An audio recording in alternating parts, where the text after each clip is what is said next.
आणि भगवानगडाचे महंत नामदेव शास्त्रींनी धनंजय मुंडेंना पाठिंबा दर्शवताना हत्येचा साधा निषेधही न नोंदवल्यानं त्यांच्या चौफेर त्यांच्यावर टीका होतीये।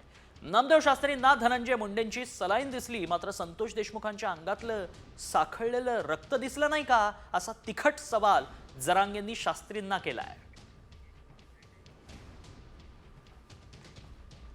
53 दिवस झाले तुम्ही मीडिया ट्रायल चालवलेत, त्याच्यामध्ये धनंजय मुंडे खंडणी करून जगणारा माणूस किंवा गुन्हेगार नाहीये ना। त्याला तुम्ही कायमस्वरूपी हेच ठरवताय ना। तुम्ही त्याच्या हाताला पहा, सलाईन लावलेला आहे। किती सहन करावं एखाद्या माणसाने। संतोष भैयाच्या अंगात साकळलेलं रक्त ते लिटोर होतं, ते का दिसलं नाही? असं नाही का शेवटी संतोष भैया नाही आहे जगात। त्यांच्या माराचा रक्ताचा विचार सुद्धा तेवढंच करणं गरजेचं होतं, कारण ते सुद्धा गाव धोम्यगडाचं भगवानगडाचं भक्त गाव आहे। आणि आशांबद्दल आपली अशी भाषा ते योग्य वाटलं नव्हतं।